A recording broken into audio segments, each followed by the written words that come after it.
First on CNN, there is a personal plea from 20 female senators to President Obama. They want the U.S. to do more in Nigeria to help find the abducted girls there.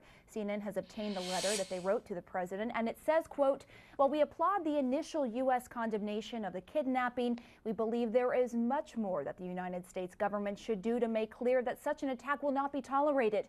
We urge you to press for the addition of Boko Haram and Ansarut to the United Nations Security Council's al-Qa'ida sanctions list, the mechanism by which international sanctions are imposed on al-Qa'ida and al-Qa'ida-linked organizations." CNN Chief Congressional Correspondent Dana Bash is on Capitol Hill and just spoke to two of the senators who signed that letter. Dana? Hi, Pamela. Sure. It was the Senator Susan Collins of Maine, a Republican, and Democrat Barbara Mikulski of Maryland. They led this letter, but all 20 female senators signed it. And what was really noteworthy and newsworthy in the interview I just did was that they went beyond what they called for in this letter. And Susan Collins in particular talked about the use of the U.S. military, special forces in particular. Listen to this. More can be done by this administration. I would like to see special forces deployed to help rescue these young girls.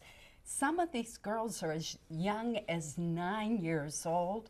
We're now up to more than 300 girls who have been kidnapped by this terrorist group. They're being sold into slavery, forced into marriages, required to convert. This is just horrible. Senator, do you agree special forces should be sent in? What I also see, well, that would be considered because this is the sovereignty of another nation.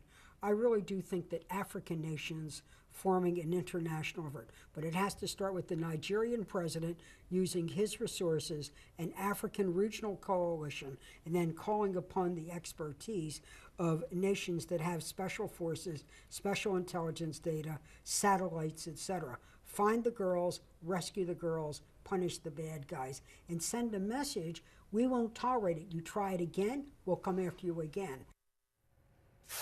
So some pretty tough talk from the female senators who feel that when they joined together as a group, a bipartisan group, as they did at pretty warp speed, this letter which they just sent to the president, they got all 20 signatures on in just a few hours today. They feel that they'll have more power and it will help the president, help the White House get international support. But the other thing, Pamela, is that Senator Mikulski admitted that even though she is a little bit more circumspect when it comes to using special forces, she thinks that the region should deal with it first and then the U.S. can come in and help. She also admitted that the Nigerian government has been tepid in its response, and that also seems to be another problem. One last thing I can tell you is that the female senators, are going to meet with Secretary of State John Kerry at some point in the next few days to discuss this and other things.